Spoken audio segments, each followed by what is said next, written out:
So welcome everybody. This is part of an initiative that was initiated by CaTS to really capture and collate and inform everybody about COVID-related research in the state because under the CaTS umbrella. And it turned out that there's quite an amount of activity obviously in the academic medical centers. You would expect that.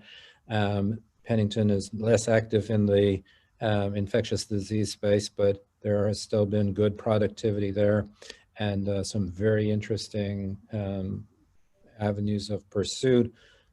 We're going to hear today from Frank in terms of some of the ideas around the NLRP3 inflammasome and Pyruvate. But I want to say that we're collating all of the publications, and Lori Steib is keeping that updated, and it can serve as a resource and as a reservoir for productivity around COVID, and hopefully inform people of what's going on in terms of the research initiatives, and maybe even spark some collaborations and some other ideas, and maybe help us to advance in the fight against this disease.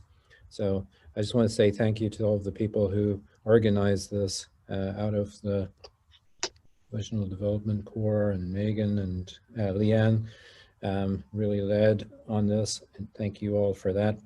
And to those who have been contributing and who are participating today, thank you. And I'm going to hand off to Peter, and Peter, you're our lead moderator for this afternoon. Thank you all. Terrific. Thanks, John. Well, welcome everyone. It's my pleasure today to act as the moderator for this rendition of the CaTS COVID-19 Chronicles. And today we have two speakers. Both of them are from Pennington today.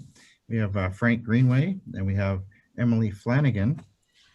And so we'll just basically divide the time up over the next hour equally between the two speakers. And Dr. Greenway is going to start us off. Dr. Greenway is a professor here at Pennington, and he's the director of our outpatient clinic. He graduated from Stanford University, obtaining his medical degree from UCLA, and he did his internal medicine and endocrinology training at Harbor UCLA Medical Center. So Dr. Greenway came to Pennington in 1995 to head our outpatient human research clinic. And as I mentioned, he continues in that role today. So his interest is in developing new treatments for obesity, and his laboratory focuses on cell culture in human adipocytes, looking for foods with pharmacologic properties. And so it's great today. He's going to talk about COVID-19, Pyruvate, and the NLRP3 inflammasome. So I'm going to turn it over to you, Frank, and I'm going to mute myself here. And okay, thank you, Peter. Well, to start this, I'm going to give a little bit of history about the Pyruvate and Tripyruvin Project that we've been working on here at Pennington for quite some period of time. Back in the 1980s, Ron Stanko at Pittsburgh was studying Pyruvate for several different conditions so that it was sort of a platform technology.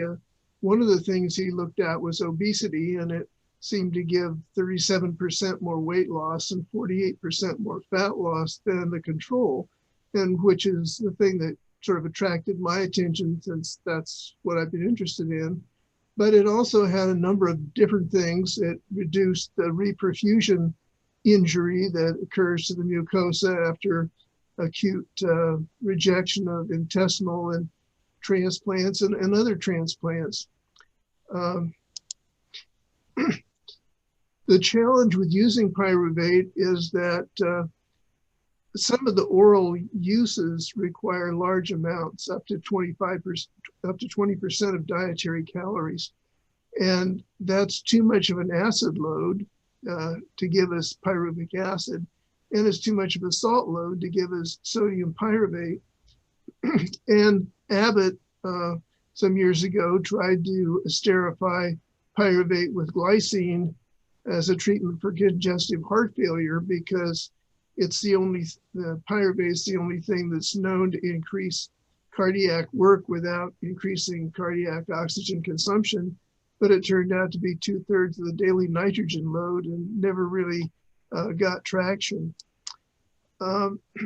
And so we realized that a safe delivery system for pyruvate was needed.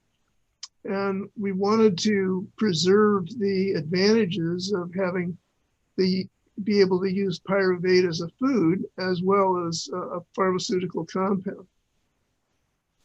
And we wanted to minimize the amount of carrier that was needed to deliver the pyruvate.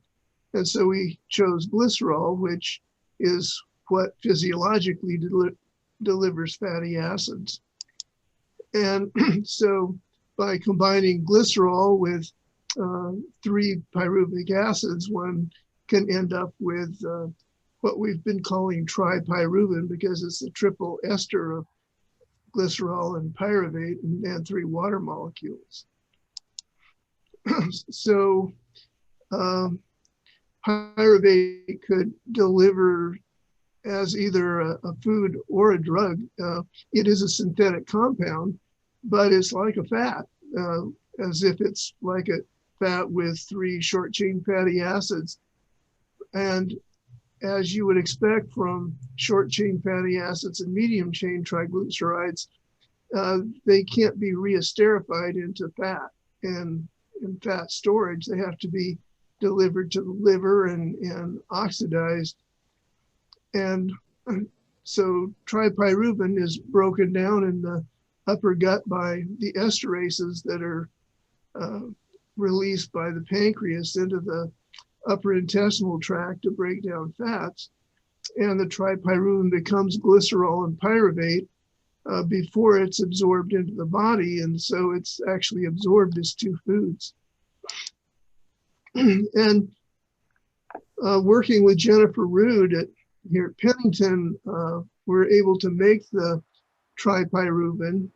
We never really were able to separate the extra sodium pyruvate from the tripyruvin. And what we did is gave a gram of sodium pyruvate to 2 rats, a gram of 80% sodium pyruvate and 20% tripyruvin orally to 2 rats. And then in the green line, we gave water as a control. And what you can see is that even though it was only 20% tripyruvin, it was absorbed quicker than the salt. And so this demonstrates that it is very bioavailable. The synthesis that was made at Pennington, however, was sort of at a oil-water interface and didn't have a whole lot of surface area, and it wasn't consistent on a reliable basis. And so working with John Finley, who's a retired food chemist from LSU, we're able to develop a different synthesis that was reproducible and on a laboratory scale.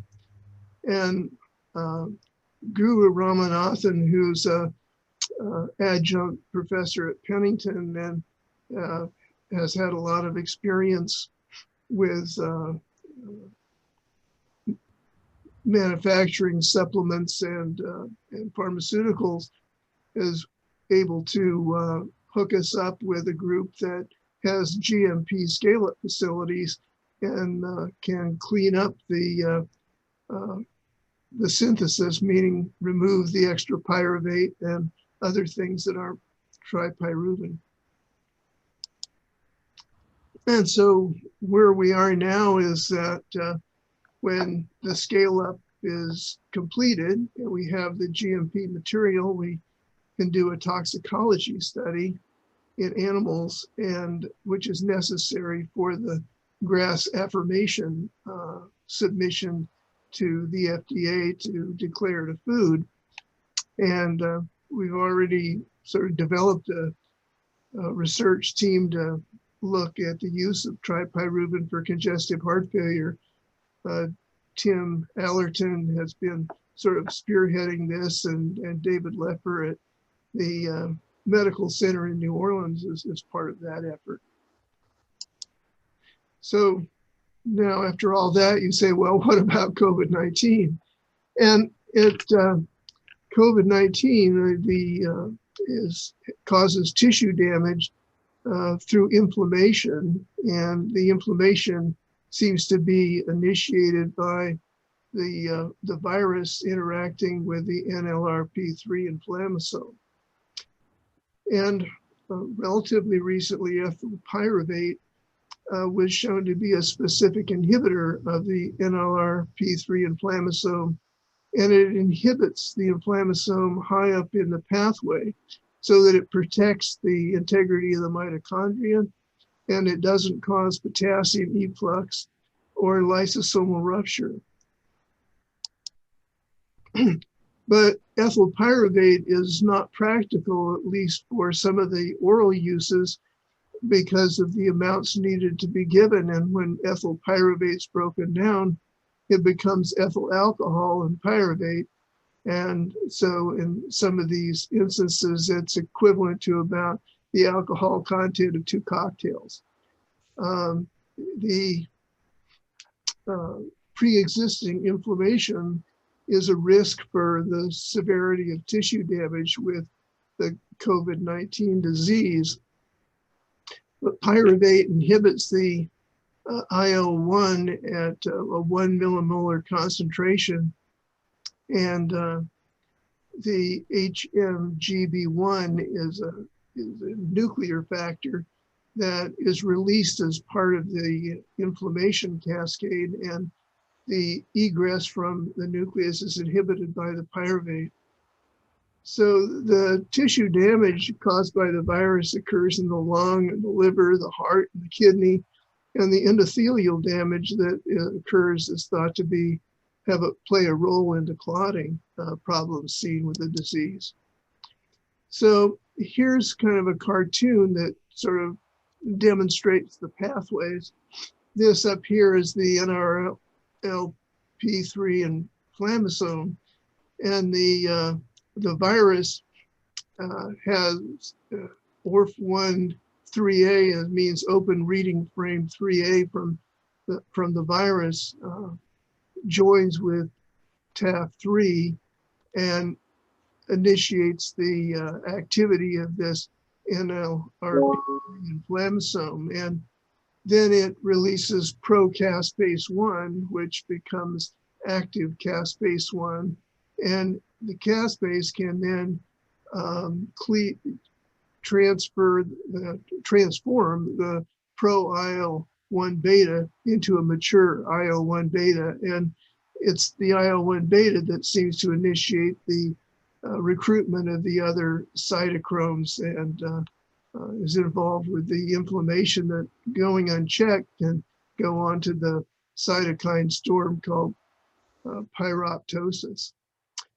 At the same time that it's acting on the NLRP3 inflammasome, the ORF1 3A and TRAP3 combine to cause ubiquitization of the pre-NF-kappa B and convert it to NF-kappa B, which then initiates the transcription of pro-IL-1 beta gene, and then it in turn causes pro-IL-1 beta that then gets converted by the caspase into IL-1 beta that's mature. So it seems also that the NLRP3 activates an inhibition of the glycolytic pathway, the Embden-Meyerhof glycolytic pathway. And if it's unopposed, then it just progresses. So here you have the Embden-Meyerhof pathway on the left.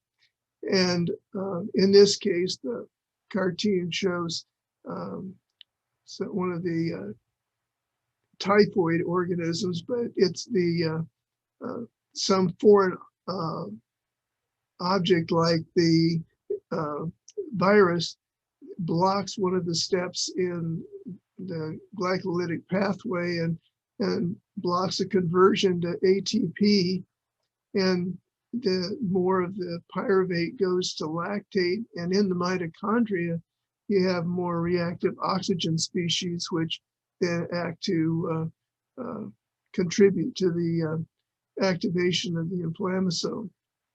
And if you then go back to this right-hand diagram, this conversion of the pre-NF-kappa B to NF-kappa B seems to be the place where dexamethasone inhibits this inflammasome before it starts to convert the IL-1 beta to, and the chloroquine is something that acts at the next step in that pathway. And then here, this same ORF1 A3A and the TRAF3 activate this inflammasome and results in caspase-1, and then that's what initiates the IL-1 beta that could result in the cytokine storm. So we know that from clinical trials that dexamethasone reduces mortality in COVID-19 patients that are on mechanical ventilation, and pyruvate and the amounts needed to inhibit the NLRP3 inflammasome can be given orally with safety and don't have the side effects that we all know are associated with corticosteroids. And as a food, tripyruvin could be, rapidly put into use as a substitute for dexamethasone. There's a pharmaceutical company in San Diego named Anson Biopharma that has a drug called DAS-181. A physician that I have a collaboration with on another project related to insulin resistance, Stanley Lewis, is very active in the immunologic field, and he did an investigator-initiated study in collaboration with Renmin Hospital in Wuhan, China, and he treated 4 subjects with COVID-19 who had hypoxia and severe bilateral pneumonia over a 10-day period with nebulized DAS-181. And that drug is a recombinant sialidase that has a broad antiviral property and can be active against the influenza virus as well. The results of his pilot trial were that the first 2 patients that were treated within 14 days no longer needed oxygen. They had stable vital signs, a chest x-ray was clear, and they were able to be discharged. The third patient was a person who had persistent shedding of the SARS-CoV-2 virus. He was basically a carrier and had been that way for 33 days, but within 10 days, being treated with this drug, he completely cleared the virus. The fourth patient was under treatment and was showing improvement at the time of the press release. This hasn't reached the peer-reviewed literature yet. And the postulated mechanism, which hasn't really been completely confirmed, is that because this drug is a sialidase and the spike protein is covered with sialic acid residues that evidently aren't well recognized as foreign protein, foreign material by the body, and that this DAS-181 will strip off the sialic residues from the spike protein and make it vulnerable to immune attack. And this drug is now in phase 2 testing in the US as a treatment for COVID-19. But from its proposed mechanism, it looks like it could also have a pro-inflammatory property. So in summary, the inhibition of the NLRP3 inflammasome has been shown to benefit in the treatment of severe COVID-19, but tripyruvin, I think, has the potential to be a safer inhibitor of the inflammasome and without the steroid adverse effects that we're all familiar with. And tripyruvin is a sort of a platform technology that has multiple uses, but includes severe COVID-19 disease. And tripyruvin could potentially replace dexamethasone in the treatment of that kind of COVID disease. And because it would be apparently safer, it would may be useful to treat symptomatic patients that hadn't had to go on mechanical ventilation yet. And I think commercialization could be rather rapid after the scale up and GRAS affirmation. And just to acknowledge that, Jennifer Rood was the person who was instrumental in the initial synthesis of tripyruvin. Kurt Mulville is the patent attorney who's acting as the business head of this group. And John Finley was instrumental in the second synthetic method. Guru Ramanathan, who's an adjunct professor at Pennington, was instrumental in lining up the scale up and GMP synthesis. And Raul Manilak has been the principal investigator on COVID-19 trials at the Lady of the Lake Hospital. And so he would be in a position to take this into clinical trials if that opportunity were to arise. So that is what I had to present, and be happy to try to address questions if there are any. Sure. Thanks, Frank. We can open it up for questions. If you would like to unmute yourself and ask a question directly, or put it in the chat. Donna has asked a question. What does the Tripyruvin have to do with the RAS drug from San Diego? The strips the spike protein, or what's the connection between these two things?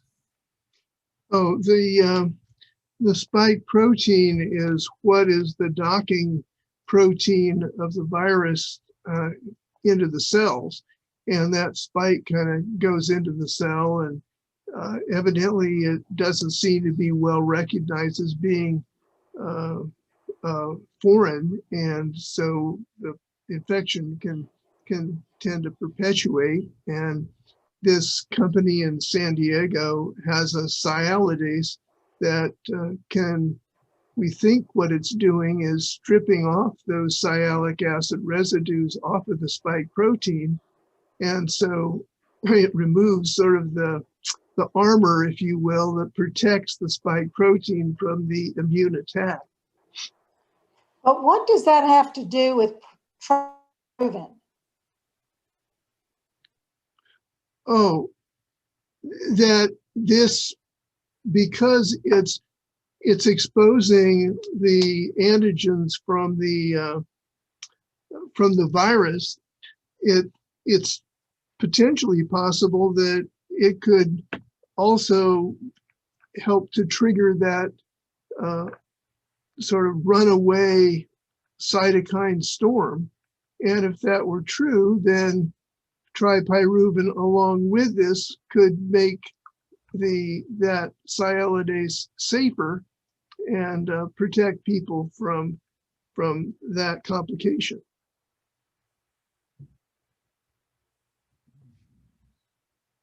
Other questions in the lineup? If you want to just unmute yourself and ask. Like, Juan, do you have a question? We can't hear you. You've unmuted yourself, but the sound isn't coming through.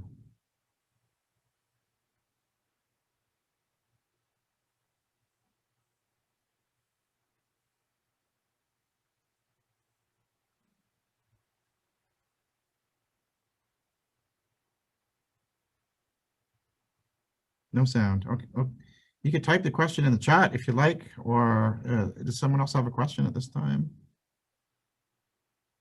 I'm just trying to scan down through everyone. I can't.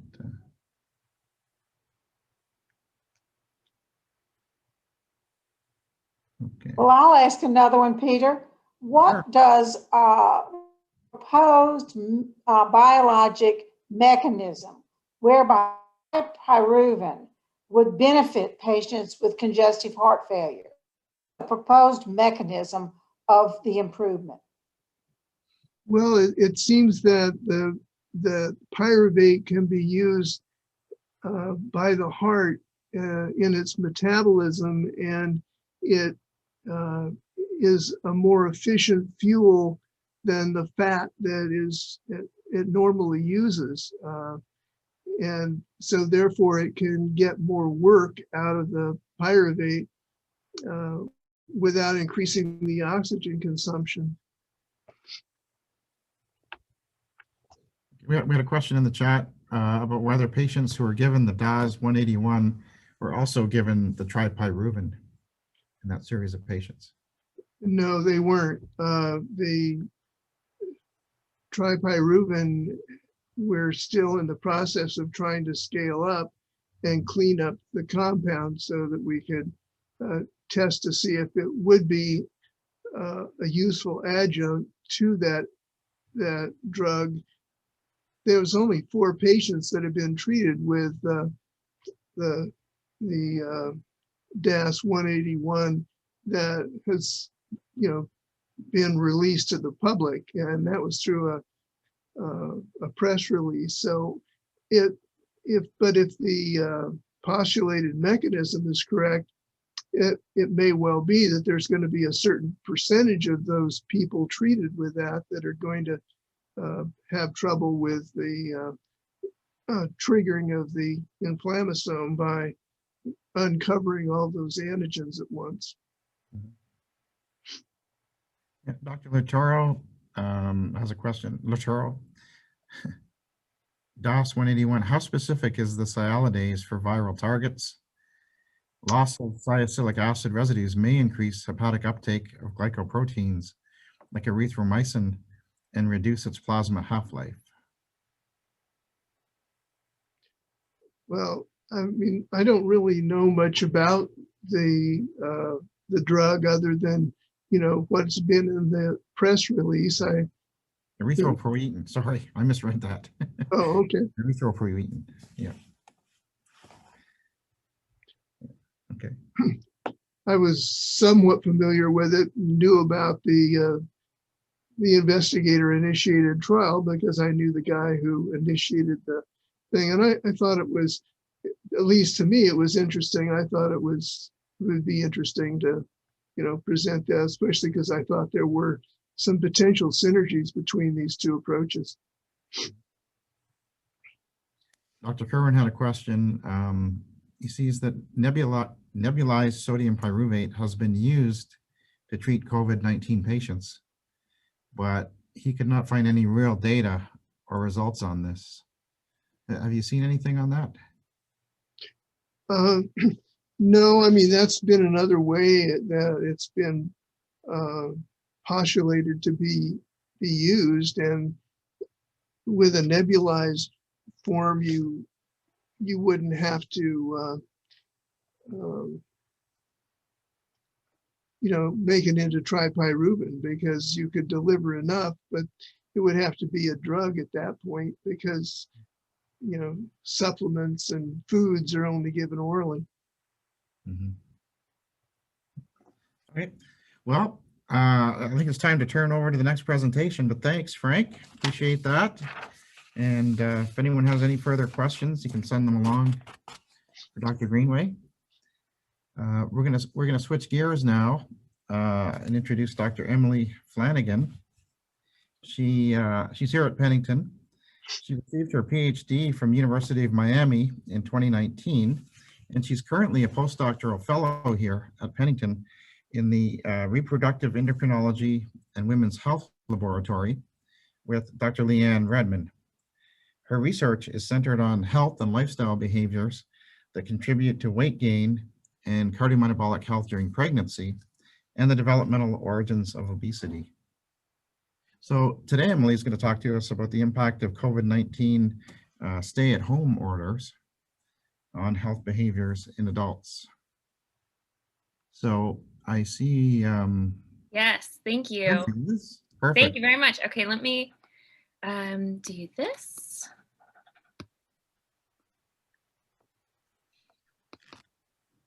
Okay, there it is. Yep. Perfect. Okay, great. Oh, I'm sorry. Someone came up. All right. Perfect. Thank you so much. So I am going to switch gears and talk about some health behaviors. I would like to take this opportunity to present to you all some of our findings from our recent stay-at-home, our survey that we launched during stay-at-home orders back in April. So I'm going to start off by sort of going through this global timeline, and hopefully it doesn't induce too much PTSD for everybody. But after COVID-19 really started to spread out of China and across the globe, the first country that we really started to see after that was Italy. And it kind of took people by surprise how Italy shut down and enforced these government mandates. But it wasn't soon after that we started to see these mandates really sweeping across Europe. We saw France and Spain, into the UK, and eventually into Australia as well. And this was happening very rapidly. So this was from the middle of March to right around here we see in Australia, the 22nd of March. And so the United States was not very far behind. On March 19th, California was the first here in the States to induce or enforce some sort of governmental shutdown. And that was followed just a few days later by some government mandates in New York and New Jersey and Illinois. And as of course we remember, New York was a major hotspot in the beginning of all of this. And then quite a few days later, not very far after, on March 23rd, Louisiana was jumping on ship as well. And John Bell Edwards announced our shutdowns on March 23rd because, as we all remember, once again, New Orleans was another one of our hotspots here. And this was followed by a cascade of all these other states. As we see by April 3rd, 39 states were impacted with some sort of government mandated shutdown. And so April 3rd, as I'm going to talk about in just a minute, was the start of this survey that we launched. And so we were really able to look at these shutdown behaviors, not just here in the United States, but across the globe. And then I'm going to take it a little bit more local here in Louisiana. So on March 9th, we had our first positive case in the New Orleans area. And it wasn't long after that we had identified cases in 6 different parishes. And then on March 13th, it sounds crazy and not very restrictive at this point, but John Bell Edwards announced his first set of restrictions on March 13th. And this was to limit gatherings to no more than 250 people. And he also extended spring break so that schools would remain closed through April 13th. Unfortunately, in the middle of March, Louisiana had its first reported COVID-related death. And on March 22nd, John Bell Edwards announced that he was going to enforce some stay-at-home orders starting on March 23rd and would last until April 12th. Now, we all thought that these would last just a few weeks, but he announced at the end of March that these would be extended through at least the end of April. And we all remember that these lasted much longer than that. It wasn't until May 15th that we actually entered into our phase 1. And it's kind of eye-opening to look back. This seems so long ago, but to see that we were really under these stay-at-home orders for 53 days back in March, April, and the beginning of May. So with these stay-at-home orders, we saw changes or shutdowns in places all across the state. And it wasn't just here in Louisiana. These shutdowns were very similar to other states and other countries as well. So I'm just going to highlight a few here from Louisiana and from our orders here locally, we had closures of children's play centers and playgrounds, which was changing the way that families were getting some activity at home. Places such as personal care facilities were shut down, which included gyms and fitness facilities. So that would be changing the way that people are exercising. Malls and non-essential businesses were closed to the public, changing the way that we were getting out of our stores and potentially shopping. And then, of course, the childcare facilities and the schools were shut down as well, kind of making families, as we still know, balancing different types of activities and kind of struggling with time, or very much struggling with time throughout these stay-at-home orders. And so through these stay-at-home orders, we really started to see anecdotally that people were responding to these changes and impacting their health behavior. So we saw things like liquor was off the shelves. We assumed that people were cooking more because it was very hard to come by breads and rice and pasta, things like that. And then we also saw that baked goods were flying off the shelves as well. So things, flour and cupcake mixes and cake mixes and cookie batches. So we started to think that potentially people were taking this opportunity to increase the way that they were, or increase the amount that they were cooking and changing their eating behaviors.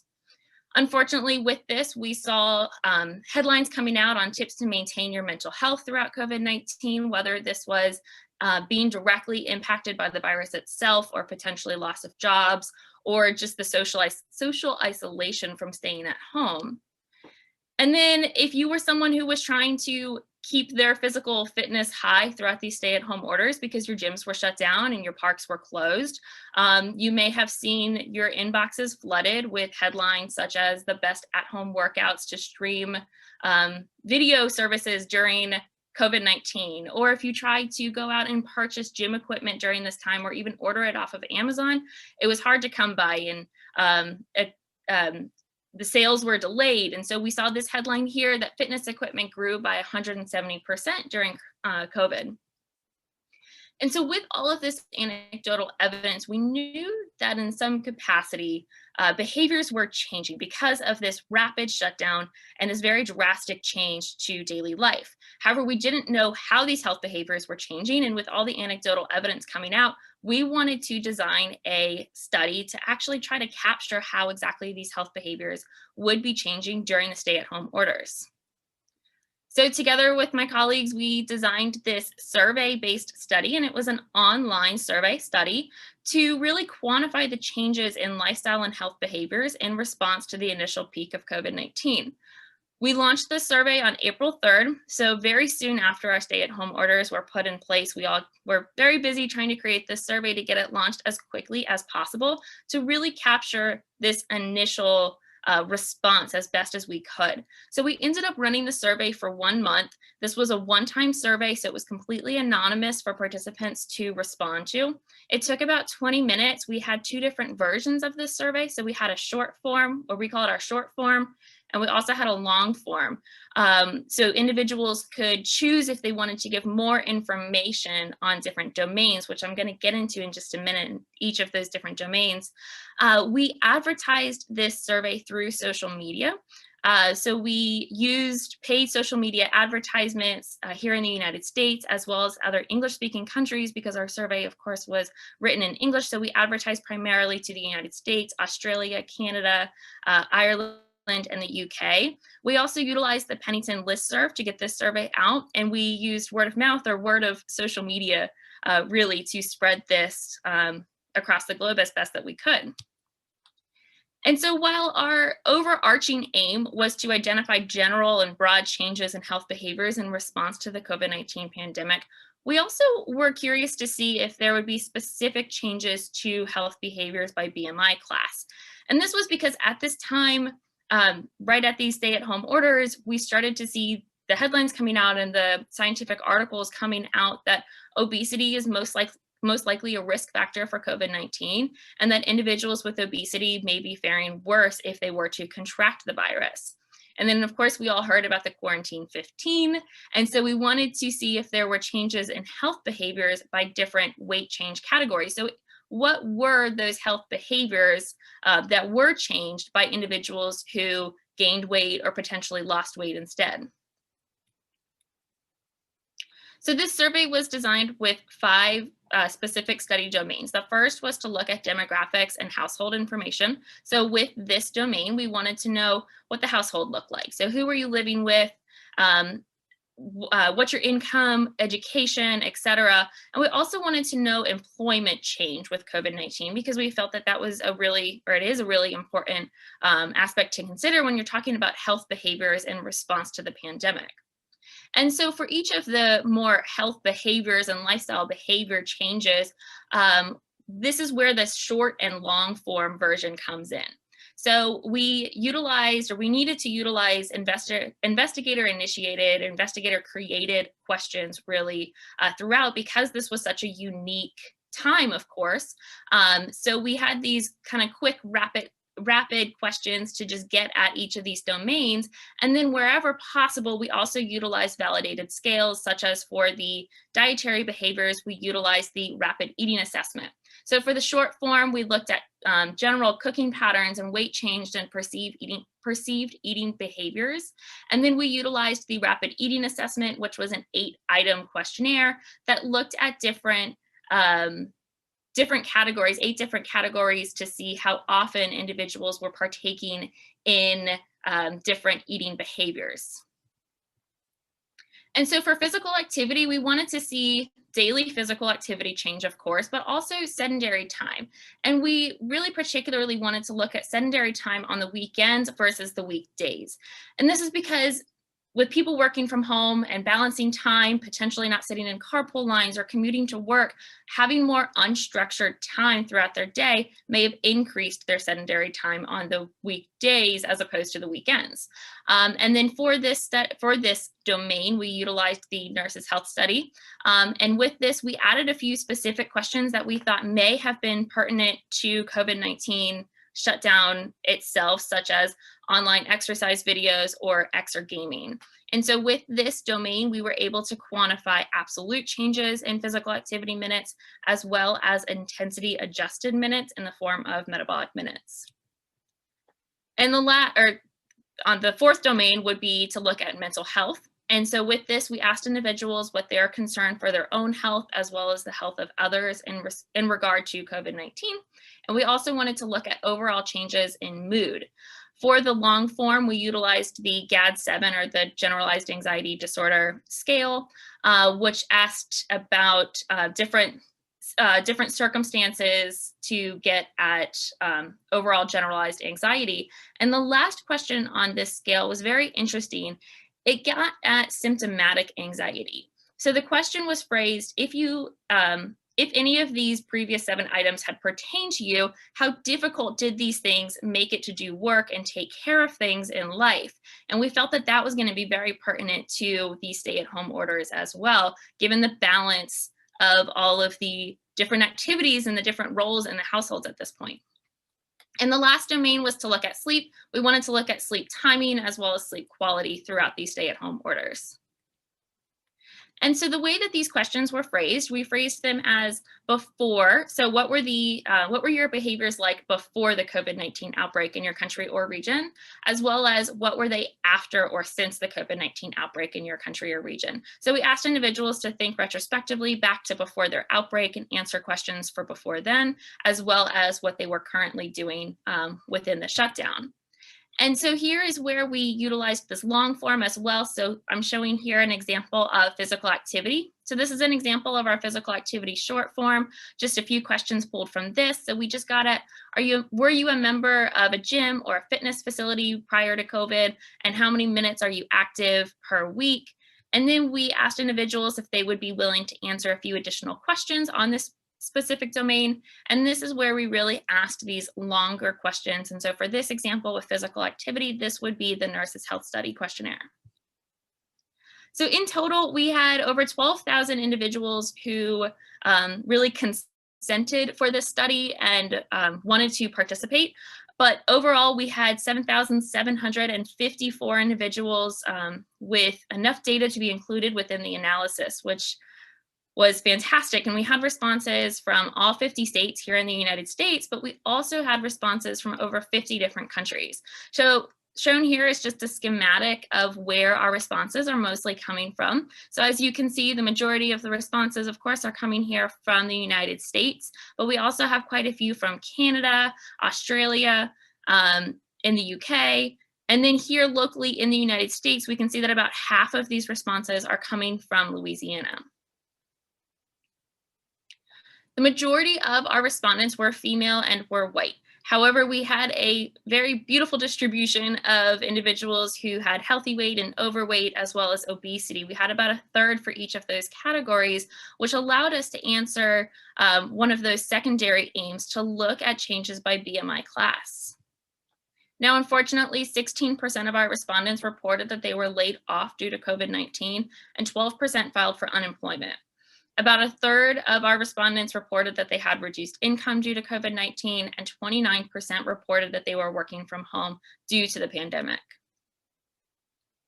So the first behavior that I wanted to focus in on were changes to eating behaviors. So shown here are these are the results from the rapid eating assessment, or the REAP score here. And this is asking, once again, the frequency of engaging in certain dietary behaviors.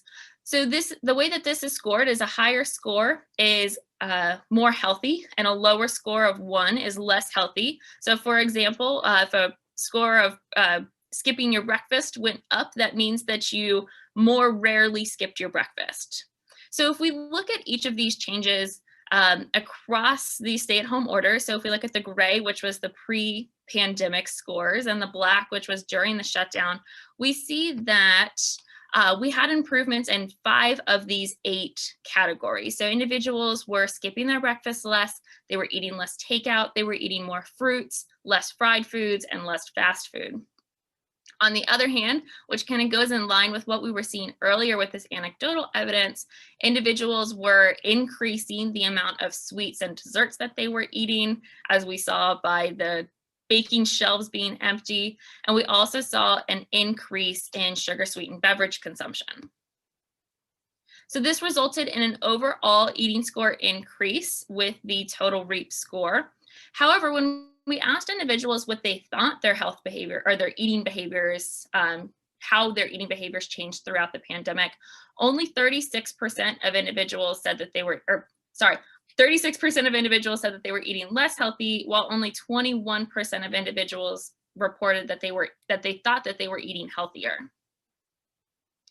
So then taking a look at these eating behaviors by BMI, we see that these change fairly universally throughout each of the different BMI categories. However, if we focus in on individuals with obesity, we see that their eating behaviors increased the most with these stay-at-home orders. And this was most likely due to the fact that their eating behaviors are lower at the start of the pandemic.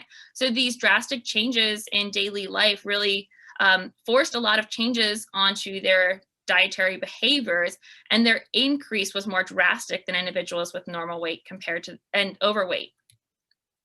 And then taking a look at each of the individual questions, once again, we see that the majority of these are changing fairly universally together, with the exception of vegetable consumption. Here, we see that individuals with normal weight actually had a decline in vegetable consumption.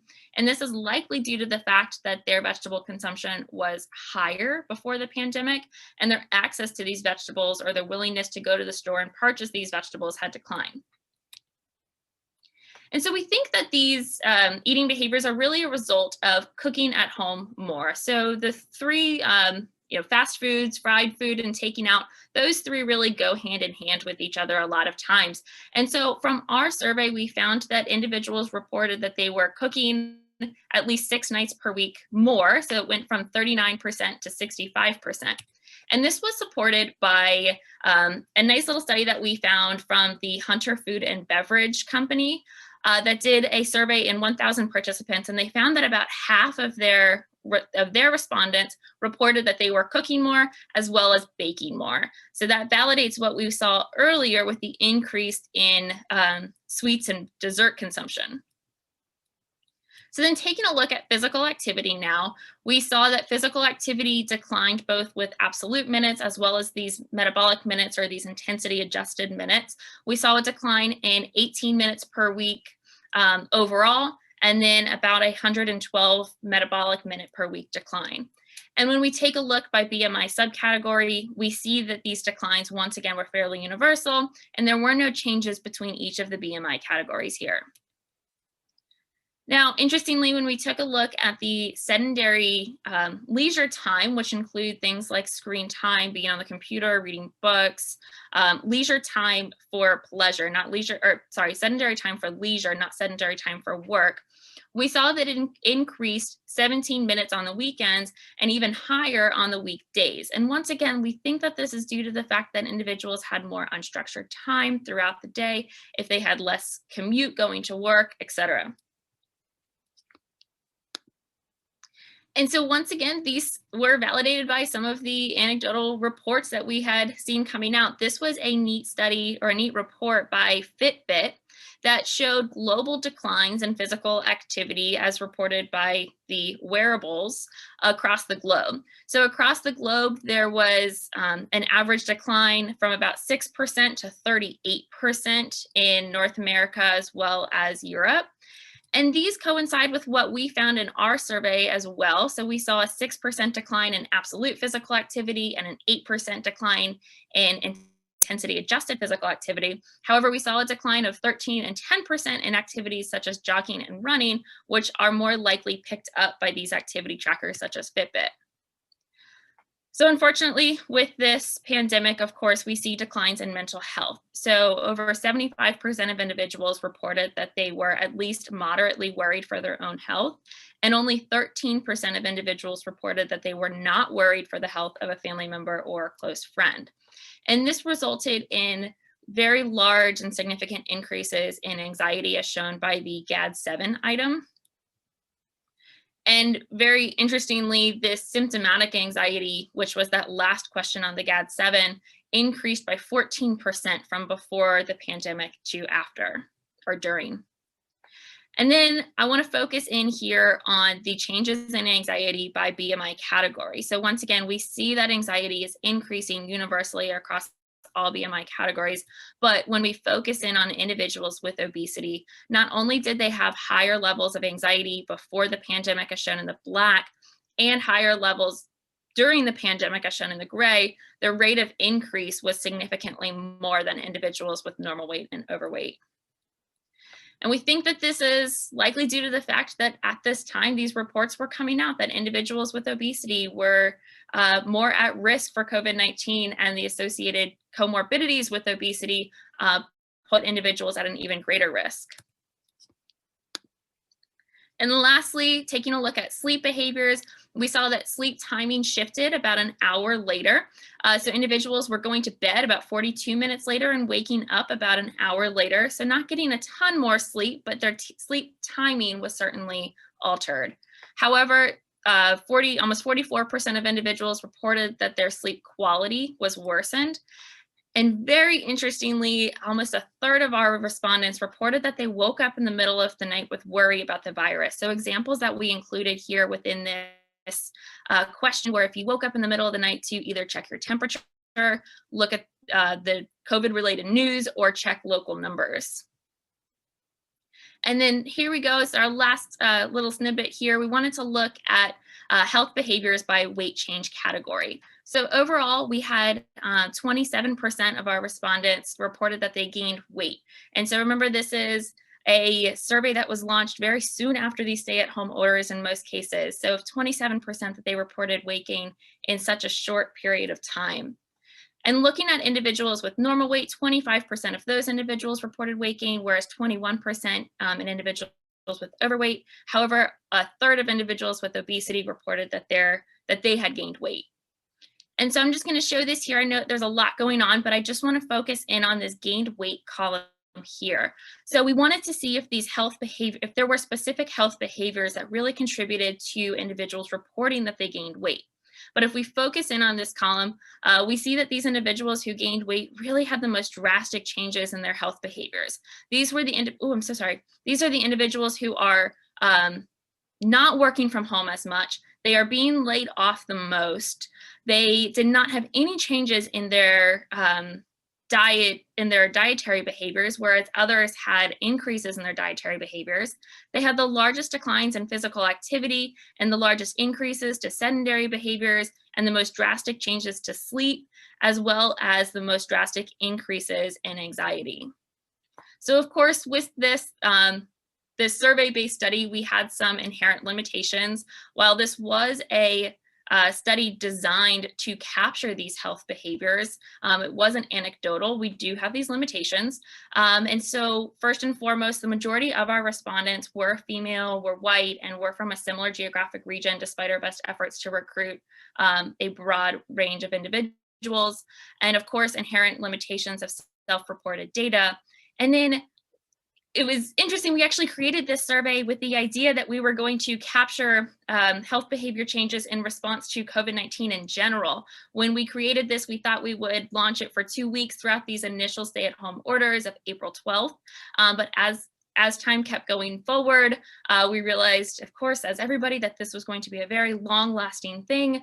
And so we really cannot discern the differences between the pandemic itself versus the shutdown. So when we decided to really alter our timeline and close this survey with the launch of opening up of the states, at the time of the creation, we didn't know that that was going to be the main goal of this study. Like I said, we thought that we were going to capture these health behavior changes in response to the pandemic itself.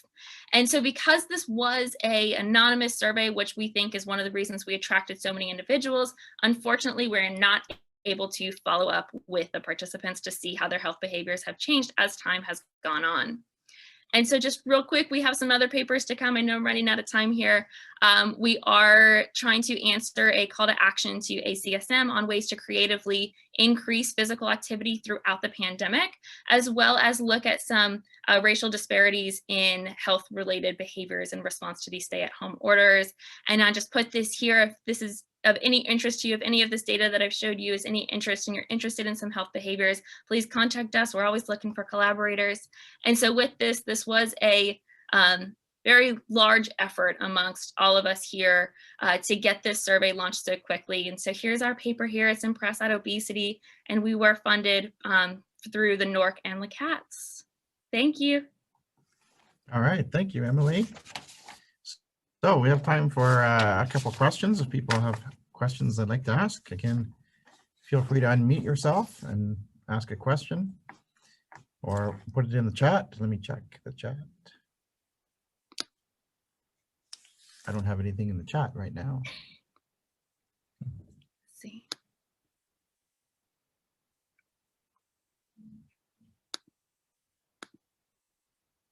So it's interesting. I noticed the differences by race in terms of your respondents, you know, that, you know, the majority were white.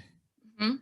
And maybe could you comment on that related to how you advertised the study, or whether this is kind of common in this sort of online type of survey?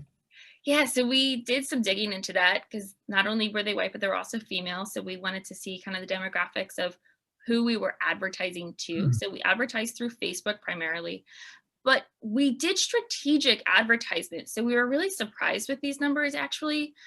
We did strategic advertisements we worked with Ariel Stafford to really focus in on different cities with lots of diversity.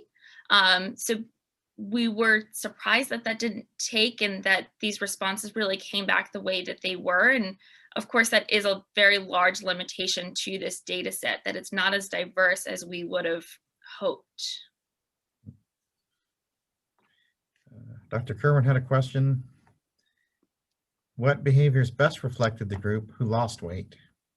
That 920 some. Was it changes in diet or changes in exercise, or what was maybe contributing to this weight loss actually at the time?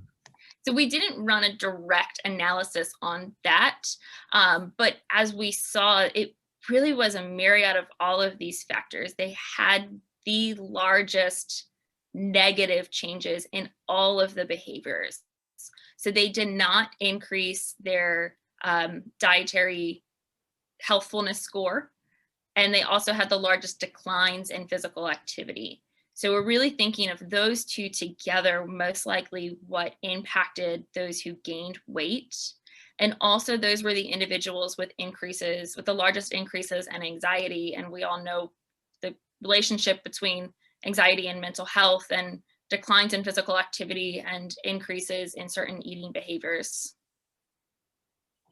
Yeah, it was really striking, the changes in the physical activity and the changes in sedentary behavior across those groups. Absolutely.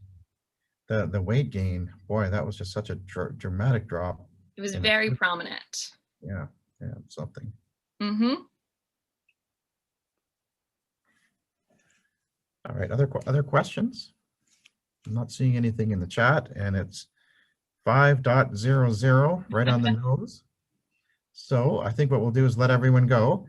Thank you very much to our two presenters today. This was great. It was a real nice mix. Today's recording will be put on the CaTS listserv in a couple of days, and also on YouTube. Our next seminar will be on December 10th.